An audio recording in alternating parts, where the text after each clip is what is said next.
드립니다. 평화의 왕으로 오신 그 주님을 나의 구주와 주님으로 영접함으로 그 평강을 누리고 또 하나님 앞에 영광 올려드리는 저와 여러분이 되기를 원합니다. 올해 새로 나온 영화 가운데 박찬욱 감독이 만든 어쩔 수가 없다라고 하는 영화가 있습니다. 변화하는 시대 가운데 적응하지 못하고 무한 경쟁의 전장으로 내몰려서 극단을 향해 치달아가는 한 사람의 이야기, 어쩌면 현대인의 모습들을 보여주는 그런 영화, 문명 비편이 담긴 영화라고 생각되어집니다. 이 영화의 주인공으로 나오는 사람이 만수입니다. 이병헌이 맡은 역할인데요, 그가 종이를 만드는 제지 공장에서 기술자로 일하던 사람입니다. 그곳에서 높은 자리에 올라가서 소위 또 다른 드라마의 제목처럼 대기업에서 그렇게 그 높은 자리까지 올라가고 서울 자가를 가지고 이쁜 아내와 또 그렇게 행복한 가정을 일구고 살던 사람이었습니다.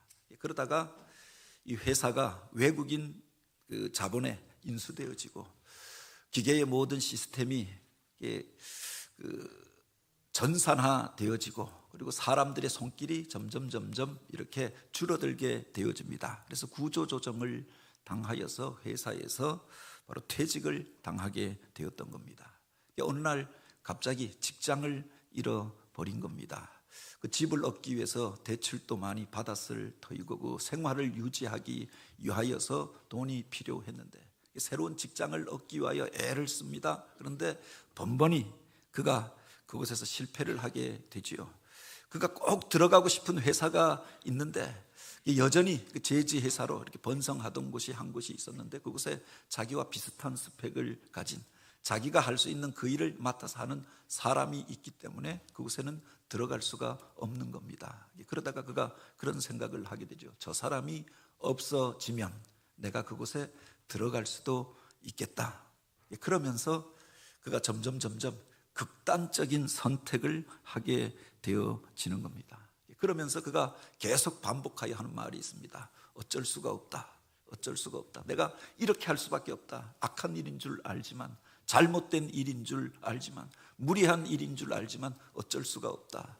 그러면서 계속 극단을 향하여 치달아가게 됩니다. 한 사람 한 사람 자기 경쟁자들을 제거합니다. 그러면 내가 그 직장에 내가 원하던 곳에 들어갈 수 있다라고 생각하였던 겁니다. 오늘날 많은 사람들이 세상 가운데서 잘못된 길로 가면서 잘못된 선택을 하면서 그렇게 변명하잖아요. 어쩔 수가 없었다. 재판정에서 요사이 계속 TV에서 나오는 어떤 재판들을 통해서도 그런 것들을 보게 되잖아요. 어쩔 수가 없었다라고 이야기합니다. 우리 자신을 정당화하기 위해서 그렇게 하고 나름대로 자기 자신을 향하여서 계속하여서 어쩔 수가 없었다 그러면서 극단을 향하여 치달아갈 때가 얼마나 많이 있습니까? 그런데 제3자가 되어져서 이게 영화이기 때문에 우리가 관객이 되어져서 보면 어쩔 수가 없었던 게 아닙니다. 그래서 규모를 조금 줄이면 살 수 있지 않았겠는가? 지출을 줄이면 살 수 있지 않겠는가? 그리고 보다 중요한 것은 세상이 지금 변하고 있었던 겁니다. 옛날 사람들이 하던 일을 기계가 대신하게 되어졌습니다. 그러니 그가 과거에 가지고 있었던 기술이 쓸모가 없어진 세상이 되어졌던 거죠. 그러니 새로운 것들을 배우고 적응해야 했던 겁니다. 또 이제는 이 종이가 필요가 없어진 시대가 오고 있는 겁니다. 이 종이를 만들어서 회사가 부흥해서 그래서 먹고 살았는데 이제 종이가 없어도 되는 세상이 되어져 온 겁니다. 이걸 견딜 수가 없는 거죠. 그런데 그래서 새로운 시대에 적응하고 새로운 기술을 배우고 새로운 시스템에 적응하는 게 아니라 그 사람을 없애면, 그가 없어지면 내가 잘 살 수 있다라고 생각하는 거죠. 그래서 극단적인 자리로 나아가는 모습들을 보게 되는 겁니다. 정작 그 사람은 없어졌는데 자기 삶은 변한 것이 없더라. 더 극단을 향하여 자기가 치달아가는 자신의 모습들을 보게 되어지는 거지요. 미래 쇼크라고 하는 책, 미래 충격이라고 하는 책을 쓴 엘빈 토플러가 그런 이야기를 합니다. 전혀 다른 시대가 우리 가운데 오고 있다. 아니 이미 우리 가운데 와 있다라고 이야기합니다. 전통적으로 강자와 약자를 구분하던 것들이 이제는 의미가 없어진 시대가 되어졌다. 변화를 수용한 사람, 그리고 그것을 빠르게 수용한 자와 늦게 수용한 자로 갈라지게 될 것이다. 새로운 시대에 누가 성공자가 될 것인가? 변화를 빠르게 그렇게 적용하고 습득하였던 그 사람이 새로운 시대의 승자가 될 것이다, 성공자가 될 것이다 라고 이야기합니다. 실패하는 사람들이 가는 길이 무엇이냐? 그 변화를 인정하지 않는 겁니다. 거절합니다. 완고하게 여기에 대하여 대항합니다. 이게 나의 정체성을 지키는 것이다 라고 생각하는 겁니다. 신앙생활에도 이런 모습이 있지요. 물론 우리가 구원 얻는 도리는 예수 그리스도를 통하여 은혜로 구원함을 얻고 믿음으로 하나님의 자녀가 되어졌습니다. 복음의 원리는 변하지 않지만 믿음으로 구원 얻은 자들이 세상 속에서 살아갈 때 그 삶의 모습은 날마다 갱신되어져야 한다라고 하는 겁니다. 일신우일신, 날마다 변화하지 아니하면 과거에는 앞서가던 사람이 뒤처진 사람이 되어지고 시대를 원망하고 불평하는 사람으로 그렇게 낙오자가 될 수도 있다라고 합니다. 1970년대, 80년대 한국 교회가 이 세상을 주도하고 시대의 변화와 진보를 이끌어가는 모임이었습니다. 지금 생각해 보면 제가 80년대 고등학생이었는데 교회 안에서 지금 중고등부, 청년부가 세상에서 가장 앞서가는 집단이었습니다. 우리 고등학교 다닐 때 교회에서 지금 이렇게 보면은 고등학교 때 만들었던 문집이 있습니다. 고등학교 1학년, 2학년 학생들이 썼던 글인데 시도 있고 수필도 있고 무슨 신학서 같은 성경에 대한 묵상 글도 있고 이런데 수준이 너무 높은 겁니다. 그것을 사실은 써서 문집으로 등사해서 만들고 책으로 펴서 나눠지고 전도지로 활용하고 했던, 지금 보면은 그때 고등학교 1학년, 2학년 때보다 그때보다 내가 나아진 게 무엇인가 이런 생각들을 하게 됩니다. 겨울철이 되어지면 성탄절이 다가오면 문학의 밤이라고 하는 걸 준비했습니다. 무슨 전도사님이 기획하고 선생님들이 가르쳐 준 게 아닙니다. 학생들끼리 모여서 선배들이 그렇게 조금 도움을 얻어서 그 행사들을 기획하는 겁니다. 찬양을 좋아하는 친구들이 바로 그 안에서 앞에서 싱어롱이라고 해서 기타 치면서 또 여자 자매들이 앞에서 하얀 옷을 입고 율동하면서 그래서 친구들을 초청하는 밤을 가졌던 겁니다. 우리 교회에서는 가브리엘 밤이라고 이야기했는데 성탄을 준비할 때 언제나 있었고 좋은 소식을 전하는 이가 가브리엘 천사가 아닙니까? 그래서 우리가 좋은 소식을 전하는 이런 행사를 하자. 이게 지금으로 말하면 친구 초청 행사인데 그런 싱오롱 행사를 했던 게 지금 생각하면 경배와 찬양이지요. 우리 친구들 가운데 또 악기를 잘 다루는 친구들이 있어서 교회 안에 밴드가 만들어졌습니다. 드럼도 치고 전자 기타와 또 키보드도 치고 그래서 하는데, 그래서 이 행사를 준비하는데 우리 교회에 완고하신 한 장로님이 있었거든요. 교회 와서 그렇게 그 행사를 준비하면서 찬양을 이렇게 연습하는데 와서 화를 내시는 겁니다. 학생들이 그렇게 티셔츠 입고 청바지 입고 강단에 올라가서 드럼 치고 기타 치고 여기가 나이트 클럽이냐, 그래서 학생들을, 연습하러 왔던 학생들을 쫓아내신 겁니다. 완고하게 이런 행사 교회에서 하면 안 된다. 어디 교회에 드럼이 들어와서 두들기고 어디 전자악기가 들어와서 경건한 예배당을 더럽히냐, 어디 그렇게 예복도 입지 않은 아이들이 그렇게 무슨 강단에 올라가서 춤추고 떠드느냐. 그래서 행사를 하는데 이것을 가지고 못하게 하였던 겁니다. 그래서 그때 학생들 가운데 담임 목사님을 찾아가서 그 행사의 취지를 설명하고 그래서 허락을 받았던 기억도 있습니다. 그것으로 인해서 나중에 그 장로님이 그렇게 분하게 여기시는 겁니다. 마치 이 교회의 거룩성이 깨진 것처럼 생각하시는 겁니다. 그런데 지금 이렇게 생각해 보면 모든 교회에 다 드럼이 중심에 강단 옆에 올라와 있습니다. 예배 때마다 키보드의 도움을 받아서 우리가 찬양합니다. 앞에서 박수치며 함께 찬양하잖아요. 시대가 변하여 가고 있습니다. 이게 절대적인 것은 아니지만 이 변화에 적응하지 못하면서 이것을 신앙인 것처럼 이것이 보수적인 것인 양 우리가 생각할 때가 얼마나 많이 있느냐. 신앙의 본질은 우리가 지키고 보수해야 하지만 세상 속에서 우리가 날마다 갱신되어지지 아니하면 시대에 뒤처진 자로 그렇게 머물러서 점점 오늘 우리가 역사의 뒤안길로 밀려날 수 있다라고 하는 겁니다. 오늘 우리가 갈라디아서 말씀을 읽었습니다. 요사이 성경을 통독하면서 서신서들을 읽게 되어지는데요, 각 교회를 향하여서 사도 바울이 보내었던 여러 가지 서신들이 나옵니다. 그 속에 과거에 아름답게 성장하던 교회가, 그래서 성령의 기름 부으심으로 부흥하던 교회가 어느 시점에 이르게 되어지면 정체에 이르게 되어집니다. 교회 안에 여러 가지 갈등과 문제가 일어나게 되어졌죠. 그래서 고린도 전후서에 보면 그 교회 안에 있었던 여러 가지 갈등과 또 그렇게 성도들이 신앙생활에서 겪게 되어지는 문제들이 등장합니다. 오늘 우리가 겪는 문제와 비슷하잖아요. 갈라디아 교회도 그러했다고 합니다. 그런데 교회마다 상황은 조금 달랐는데 비슷한 문제가, 교회마다 비슷하게 직면하는 문제가 하나 있었습니다. 그게 바로 율법주의의 도전이라고 하는 것이었습니다.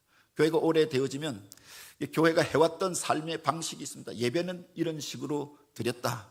오늘 우리가 매년마다 이런 행사를 이렇게 했다. 이 전통이 바로 그 교회의 법이 되어졌던 겁니다. 그것을 벗어난 사람들을 향하여 정죄하기 시작하는 거죠. 새로운 사람들, 새로운 변화에 대해서 적응하지 못하면서 과거의 것들만 옹호하고 주장하는 겁니다. 뿐만 아니라 바로 유대에서 왔던 유대 교인들, 이 예수를 믿고 이제 그리스도인이 되어졌는데 과거의 유대교의 전통을 버리지 못하였던 겁니다. 구약에 나오는 모든 율법 다 지켜야 우리가 구원을 얻는다. 할례를 받아야 구원을 얻는다. 그래서 새로 들어온 성도들에게 부담을 안겨주었던 거죠. 그걸 지켜야 구원 얻는다라고 하니까 그 사람들로 그렇게 예수님 앞에 나오고 예수 믿는 것에 이게 걸림돌이 되어졌다라고 하는 겁니다. 교회 안에서 그렇지 아니하면 너희가 하나님의 자녀가 아니다라고 이야기하니까 그들이 신앙의 회의에 빠지게 되어지고 교회 안에 갈등이 일어나게 되어졌던 거죠. 이 율법주의로 돌아가려는 그런 그들의 시도에 대하여 응답하기 위하여 쓴 책이 갈라디아서였다. 자유에 대한 대장정, 자유에 대한 선언이 담긴 서신이 바로 갈라디아서라고 이야기합니다. 우리가 꼭 지켜야 할 복음이 무엇인가라고 하는 것을 이야기하면서 바로 오늘 우리가 율법을 넘어서, 과거를 넘어서 예수 그리스도를 믿고 영접함으로 새로운 피조물이 되어지고 그 속에서 구원함을 얻고 자유함을 얻게 된 자임을 선언하고 있는 거죠. 예수님께서 오시기 전에는 율법이 의미가 있었습니다. 오늘 우리가 거룩하게 살려고 하면, 하나님의 백성으로 살려고 하면 어떻게 해야 하는가? 율법을 통해서 그것을 배웠지요. 그러나 그 율법이라고 하는 것은 초등교사에 불과하였다. 옛날 성경에 보면 몽학 선생이라고 이야기합니다. 글을 잘 모르고 세상의 이치에 대해서 잘 모르는 사람들에게 기본적인 진리를 가르쳐 주기 위하여, 그 글자를 가르쳐 주기 위해서 먼저 그림을 가지고 소개하잖아요. 유치부에서 글자가 복잡한 책을 줘서 그들을 가르치는 게 아니라 그림책으로 그 아이들에게 우리가 어떻게 살아가야 하느냐, 이게 뭐냐, 꽃이고 이게 동물이고 우리가 어떻게 하는 게 바른 것이냐, 그림을 통해서 소개하는 겁니다. 그런 선생을 가리켜 몽학 선생이라고 이야기했는데 지금 성경에는 초등교사라고 하는 게 나오지요. 율법이라고 하는 게 오늘 우리를 그렇게 진리로 이끄는 초등교사가 되어졌다라고 하는 겁니다. 이제는 믿고 성숙한 사람이 되어졌습니다. 이제 예수 믿고 구원 얻어서 그 속에서 하나님 앞에서 주시는 풍성함을 누리는 자가 되어졌습니다. 그런데 여전히 오늘 우리가 초등교사에 매여 있고 그림책에 매여 있다라고 하면 얼마나 어리석은 자인가, 이것을 이야기하지요. 1894년에 우리나라의 갑오경장 때 신분제가 철폐되어졌다라고 이야기합니다. 그것을 통해서 양반 쌍놈의 구별이 없어졌습니다. 누가 누구 집에 속한 종놈이다, 종모년이다, 이런 그 천시하던 말들도 없었습니다. 모두가 다 자유자가 되어지고 동일한 신분을 갖고 동일한 권리를 갖게 되어졌습니다. 그런데 시대가 변하고 일제시대를 지나고 조국 근대화를 겪고 1970년대까지만 해도 우리 동네에 바로 머슴살이가 있었던 것을 기억합니다. 그래서 자기가 자유자가 돼서 자기 일들을 개척하고 살기보다 누구 집에 속하여서 종살이하고 머슴살이 하는 게 오히려 편하다 생각하는 사람도 있었다. 변하는 시대에 적응하지 못하였던 것 아닙니까? 1945년 일제가 패망하고 그리고 일본의 그 천황이라고 불려지던 자가 라디오에 나와서 항복을 선언했습니다. 떨리는 목소리로 자기가 항복한다, 자기가 인간임을 선언하였습니다. 그런데 시대가 지났는데, 변화되어졌는데 1970년대 무슨 필리핀의 섬에서 그렇게 무슨 원시 부족처럼 보이는 사람들이 있어서 그들을 추적하기 위하여 쫓아갔습니다. 알고 보니까 일제가 필리핀을 점령할 때 그곳에서 전쟁이 무서워서 살기 위하여 다른 사람 죽일 수가 없어서 그렇게 그가 그 병영에서 나온 사람인데, 탈영병인데 잡혀가면 죽을까봐, 즉결 처분을 당할까봐, 그러니 사람 소리만 오면은 숨고 깊은 동굴로 들어갔던 겁니다. 세상이 변했습니다. 저들이 망한 지가 오래되어지고 새로운 세상이 왔는데 깨닫지 못하고 동굴 속에 숨어서 사람 소리만 나면 움찔거리면서 쫓겨가면서 비참한 삶을 살고 있더라라고 합니다. 세상이 변한 것들을 깨닫지 못하고 과거에 매여서 사는 사람들이 얼마나 많이 있느냐. 예수 그리스도께서 이 땅 가운데 오셔서 십자가에 못 박혀 죽으심으로 다 이루었다 선언하심으로 오늘 우리가 자유자가 되어지고 또 구원을 얻은 하나님의 백성이 된 줄 믿으시기 바랍니다. 오늘 우리가 읽은 이 성경에 보면 예수 그리스도께서 십자가 위에서 이루셨던 일에 대하여, 그것을 믿음으로 오늘 우리 가운데 일어났던 변화의 사건들에 대하여 기록하고 있습니다. 바로 오늘 우리가 읽은 이 본문에 보면 26절에 이렇게 기록하고 있죠. 너희가 다 믿음으로 말미암아 그리스도 예수 안에서 하나님의 아들이 되었으니 라고 하였습니다.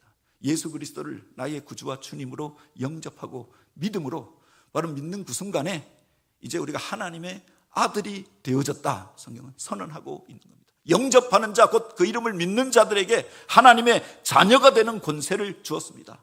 이 존귀한 직분을 얻고 하나님께서 우리를 부르셔서 당신의 자녀 삼아 주셨는데 여전히 과거에 매여서 율법의 종노릇 하면서 과거의 것들을 벗어버리지 못하고 사는 경우가 얼마나 많이 있느냐라고 합니다.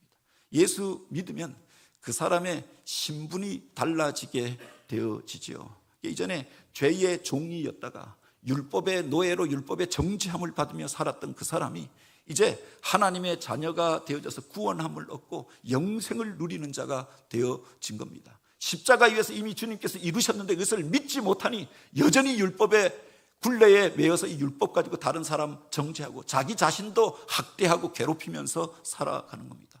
죄로부터 오늘 우리가 자유함을 얻고 이제 그 죄를 다스리는 자가 되어졌는데 여전히 죄의 종이 되어져서 어둠에 매여서 살아가면서 과거의 습관들을 버리지 못하고 사는 경우가 얼마나 많이 있느냐라고. 사도 바울이 그런 사람이었습니다. 예수님께서 이미 십자가 위에서 이루신 그 이후에도 그는 복음에 대하여 알지 못하였고 율법에 매였던 사람이었습니다. 가말레알이라고 하는 당대 최고의 율법학자 밑에서 배웠고 그 배운 것이 전부로 생각해서 그 율법의 기준을 가지고 예수 믿는 사람들을 박해하고 핍박하는데 앞장섰던 사람이 아닙니까? 그런데 다마스커스로 이제 예수 믿는 사람들을 잡으러 가다가 그곳에서 그 도상에서 강력한 빛 가운데 임재하신 예수님을 만나게 되어집니다. 그 말 위에서 그가 굴러 떨어지고 그 빛이 자기 자신을 비추는 것들을 경험합니다. 자기 속에 숨겨져 왔던 죄악들이, 더러운 것들이 폭로되는 것들을 경험합니다. 그 눈꺼풀이 감추어져서 자기가 세상에 다 안다, 다 보고 있다라고 생각하지만 눈 감은 자요, 장림된 자라라고 하는 것을 깨닫게 되어졌던 거죠. 그리고 이제 예수의 이름으로 안수를 받고 세례받은 연후에 눈꺼풀이 벗겨지게 되어집니다. 새로운 모습으로 세상을 보게 되어졌던 것 아닙니까? 세계관이 변하게 되어졌던 거죠. 정죄하고 심판하던 사람이 한 영혼의 소중함을 깨닫게 되어집니다. 하나님의 마음을 깨닫게 되어집니다. 복음을 전하는 자요, 사랑의 사도로 바뀌어지게 되었다고 하는 겁니다. 이게 바로 오늘 우리 안에 이런 변화의 사건들이 필요하지 않느냐라고 합니다. 그것을 사도 바울은 또 이렇게 이야기합니다. 누구든지 그리스도와 합하여 지기 위하여 세례를 받은 자는 그리스도로 옷을 입었느니라 라고 하였습니다. 우리가 새로운 사람이 되어진 것, 그것을 그는 그리스도로 옷을 입는 것에 비유하여서 이야기합니다. 오늘 세례 예식을 위하여서 가운을 입었습니다. 그 가운을 입고 목사가 올라오면 오늘 무슨 예식이 있는가 보다라고 생각하지요. 그 옷이라고 하는 것은 그 사람이 누구인가라고 하는 것을 나타내고 그 사람이 하고자 하는 일들을 나타내는 것 아닙니까? 군복 입은 사람들이 옵니다. 그러면 그가 군인으로서 그렇게 맡겨진 어떤 일들이 있다라고 하는 것을 알 수 있는 것 아닙니까? 사람들 가운데 소란이 있었는데 경찰복을 입은 사람들이 등장합니다. 그럼 사람들이 잠잠해지지 않고 옷 속에 그가 가지고 있는 권세와 그가 하고자 하는 일이 담겨져 있다라고 하는 겁니다. 오늘 세례를 받게 되는데 세례라고 하는 것은 무엇이냐? 그리스도로 우리가 옷을 입는 것이다 라고 하는 겁니다. 새로운 신분을 입게 되어지는 거죠. 옷이 그 사람의 신분을 나타내고 그 사람이 하는 일들을 나타내는 것 아닙니까? 물론 세례라고 하는 말 속에는 씻김의 의식이 있습니다. 과거의 죄에 대하여 더러움에 대하여 씻는다라고 하는 의미가 세례 속에 담겨져 있죠. 손을 씻는 것을 세수라고 하고 얼굴을 씻는 걸 세면이라고 이야기합니다. 오늘 우리가 죄에 대하여 주님 앞에 씻김을 받고 이제 새로운 삶을 살겠다라고 하는 결단이 세례 속에 담겨져 있죠. 그리고 또 하나의 의미가 있는데, 죄 없으신 주님께서 공생애를 시작하시면서 하나님의 아들로서 오늘 우리의 구원의 일들을 시작하시면서 세례를 받으셨던 것 아닙니까? 그분께서 요한 앞에 나아갔을 때 바로 그 세례 요한이 내가 당신 앞에 세례를 받아야 할 터인데 내가 어찌 이런 일들을 행하겠습니까? 이 일에 대하여서 완강하게 거절합니다. 그런데 주님께서 이 일을 행하여 하나님의 의를 이루는 것이 마땅하도다라고 이야기하십니다. 그리고 당신이 그 물속에 들어가시잖아요. 그리고 이제 공생애를 시작하십니다. 오늘 우리의 그 죄악된 몸을, 죄악됨을 담당하시기 위하여 죄악의 몸을 당신이 오늘 우리가 감당하시기 위하여 친히 물속에 들어가시고 그리고 그 사명의 길, 공생애의 길을 시작하셨다라고 하는 겁니다. 그 물속에서 주님께서 올라오실 때 하늘로부터 음성이 들려서 이 내 사랑하는 자요, 내 기뻐하는 아들이라 라고 하나님께서 인정해 주셨던 것 아닙니까? 하나님께서 주님을 인정하여 주셨던 것처럼 우리가 주님께서 걸어가신 그 길을 쫓아가겠다라고 하는 의미가 세례 속에 담겨져 있는 거죠. 그리스도인의 입문의식이라고 이야기하는데, 주님께서 죄 없으신 그분이 바로 걸어가셨던 그 길, 우리들을 위하여서 이 땅 가운데서 시작하셨던 그 일을 나도 쫓아가겠습니다. 주님을 닮은 자로 살겠습니다. 주님 가신 그 길을 쫓아가겠습니다. 이게 바로 세례라고 하는 겁니다. 그래서 이것을 사도 바울은 그리스도로 옷을 입는다라고 이야기하는 거죠. 이제는 그리스도처럼 살고 그리스도가 맡겨주신 그 일들을 행하겠습니다. 그 고백이 세례 속에 담겨져 있다라고 하는 겁니다. 바로 그 옷을 입고 나면은 그가 그런 권세를 갖고 그런 능력을 갖게 되어지는 거죠. 초대교회 성도들이 예루살렘에서 박해를 받게 되어집니다. 그들과 대항하여서 싸우지 아니하고 그렇게 쫓겨난 그 사람들이 박해를 받아 흩어지게 되어졌는데, 흩어진 그곳에서 복음을 전하잖아요. 예수가 그리스도 되심을 증거합니다. 박해를 통해서 복음이 번져가게 되었다고 하는 겁니다. 돌매를 던지며 자기를 죽이려고 하는 그들을 위하여 스데반이 그들을 향하여서 눈을 들어 하늘의 것들 바라보며 축복하며 기도합니다. 안디옥에 이르러서 그들이 이방인에게도 복음을 전하며 많은 사람들이 그들을 향하여서 그리스도인이라 부르게 되었다고 합니다. 저들이 예수를 닮은 사람들이다. 예수를 쫓아가고 그리스도를 쫓아가는 사람들이다. 그래서 그들에게 그리스도인이라고 하는 별명을 붙여 주었는데, 바로 그리스도로 옷 입고 살았더니 그리스도와 같은 일들을 하게 되었던 거죠. 원수들을 향하여 대적하지 않고 핍박하는 사람들을 향하여 그렇게 분노하고 싸우지 아니하고 오히려 사랑의 복음을 전하고 평화의 복음을 전합니다. 그들을 통하여 도시의 문화가 변화되어집니다. 그들을 통하여 하나님 나라의 복음이 전파되어졌던 거지요. 오늘 우리가 우리 자신을 그리스도인이라고 고백하는데, 오늘 우리 안에 그런 정체성에 대한 고백이 있느냐라고 하는 겁니다. 예수를 믿고 영접할 때 오늘 우리가 하나님의 자녀가 되어지고 그리스도로 옷 입게 된 줄 믿으시기 바랍니다. 이어지는 구절에 보면 그렇게 그리스도인이 되어진 그 사람, 하나님의 자녀가 된 그들에게 주어진 놀라운 특권에 대하여서 이어서 기록하고 있지요. 바로 여기에 보면 그렇게 말씀하십니다. 너희가 그리스도의 것이면 곧 아브라함의 자손이요 약속대로 유업을 입을 자니라 라고 하였습니다. 오늘 우리가 바로 아브라함을 믿음의 조상이라고 이야기합니다. 우리가 믿음으로 예수 그리스도를 영접하면 바로 그 유업을 이을 자가 되었다라고 말하는 겁니다. 유대인들이, 이스라엘 사람들이 가지는 자부심이 있습니다. 자기들을 향하여서 우리는 아브라함의 자손이라고 이야기합니다. 하나님께서 아브라함을 부르셨을 때 아브라함이 믿음으로 응답합니다. 본토 친척 아비집을 떠나서 하나님이 지시할 땅을 향하여 나아갔던 것 아닙니까? 그 믿음을 하나님께서 의롭게 여기셨다라고 했습니다. 그에게 주셨던 놀라운 축복이 있지 않습니까? 이 땅을 너에게 주겠다. 내 자손을 창대하게 하겠다. 내가 너로 복의 근원이 되게 하겠다라고 약속해 주셨습니다. 그 속에 바로 복의 근원이 되어지는 그런 놀라운 축복이 그에게 담겨져 있었던 거지요. 믿음으로 하나님 앞에 순종할 때 그가 이런 복을 받게 되었다라고 하는 겁니다. 아브라함의 자손은 누구냐? 바로 이런 복을 받을 자라라고 하는 겁니다. 그들이 그 약속의 땅에 들어가서 이 땅이 우리 땅이다 주장하는 근거가 우리가 아브라함의 자손이다라고 말하는 거지요.